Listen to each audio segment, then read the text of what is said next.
Powered by the Montana Television Network.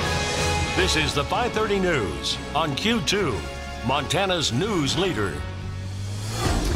Good evening and thanks for joining us. I'm Russ. And I'm Jeanelle Slade. A Montana Highway Patrol trooper in critical condition tonight after a suspect opened fire near Missoula, wounding 2 and killing a 3rd.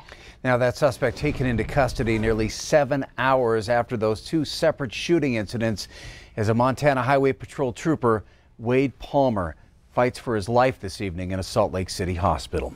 The suspect in both shootings, 28-year-old Jonathan Birch, now charged with murder and attempted murder. Here's how it all unfolded. Missoula police received the initial call shortly before 11 o'clock last night with reports of gunfire and that multiple people had been shot just northwest of Missoula.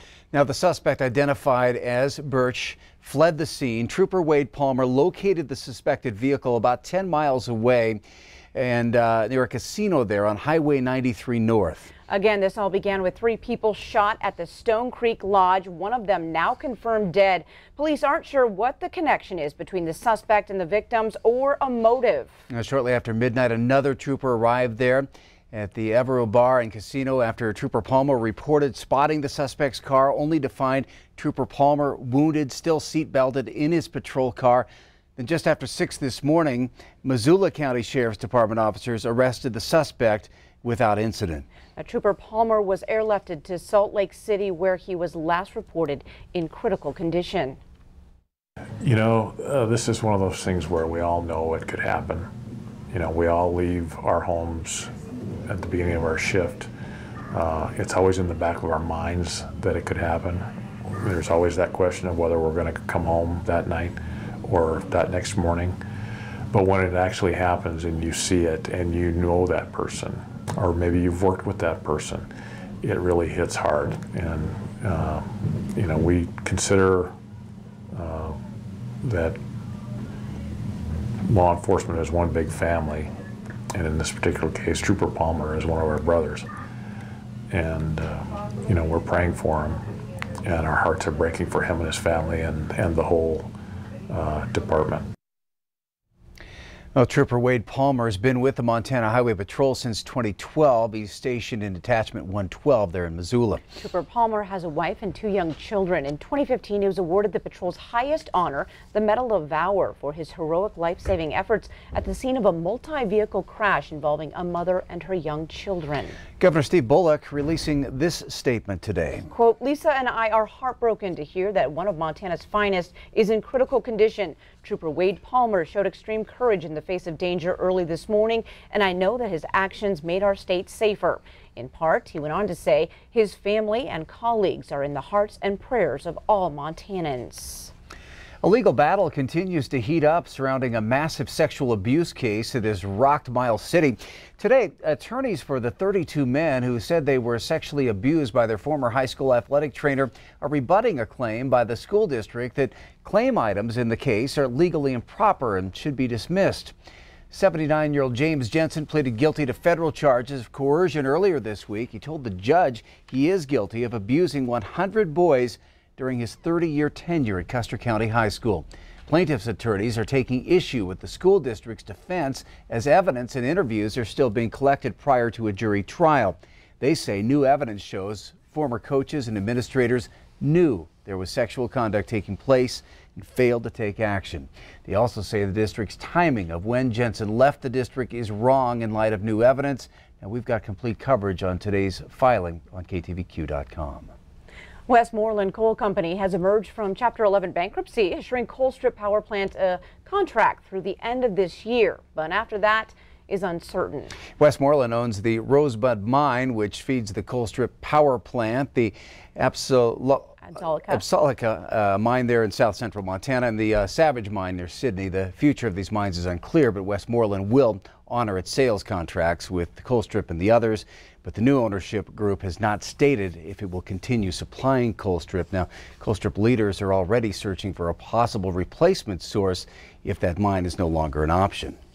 Well, social media providing us a look into the aftermath of this week's blizzard through the southeast of Montana and northern Wyoming. We dodged the brunt of the heavy snow, but area ranchers are still struggling to care for livestock and cattle. Now, Cody Riesland of Bell Creek in Powder River County sent Q2 this photo of her husband Clint trying to get to their cattle. She says some ranchers in northern Wyoming are now losing cattle to inattentive drivers.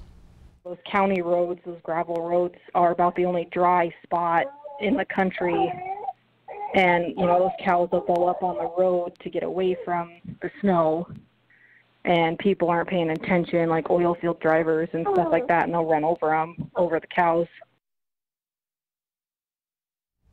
Now, for now, the warmer and dry forecast gives ranchers a chance to catch up before ice jams and lowland flooding likely begin to take effect later next week. The biggest issue of the 2019 legislature will be under the spotlight tomorrow at the state capitol. It's the first hearing on two competing bills to continue Medicaid expansion, the $1.5 billion program that's providing government-funded health coverage to some 95,000 low-income Montanans. MTN's Mike Dennison will be there tomorrow, but first, he gives us a preview of the hearing and the status of this marquee issue. At 9 a.m. Saturday in the old Supreme Court chambers, the House Human Services Committee will kick off an all-day hearing on these two bills.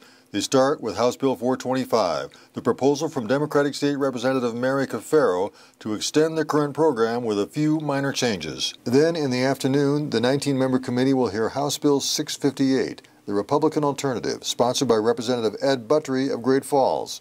Democrats and Governor Steve Bullock are behind Cafaro's bill. It's going to be a real opportunity for people to finally see and hear what the differences are between the two proposed options. I think it'll be a really interesting day with a lot of testimony from people around the state expressing why this program needs to exist, why we can't let politics get in the way of us having Medicaid, period.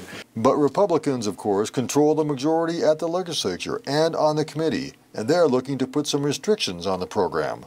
The Buttrey bill tightens eligibility, requiring 20 hours a week of community engagement, which could be a job or volunteer work. It also would charge a fee to people who own certain amounts of property. Representative Dennis Lenz of Billings is the chair of the committee hearing the bills. He wants to hear how the bills interconnect, but he also says Republicans believe Medicaid expansion should be helping people temporarily in need of care and not become a permanent benefit. We want to be able to provide them, if a Medicaid expansion bill goes through, provide them with something that can be a stepping stone to get them over this hump, over this difficulty. Democrats say the GOP requirements will end up kicking Montanans off the program, with no proof that people are improperly taking advantage of it.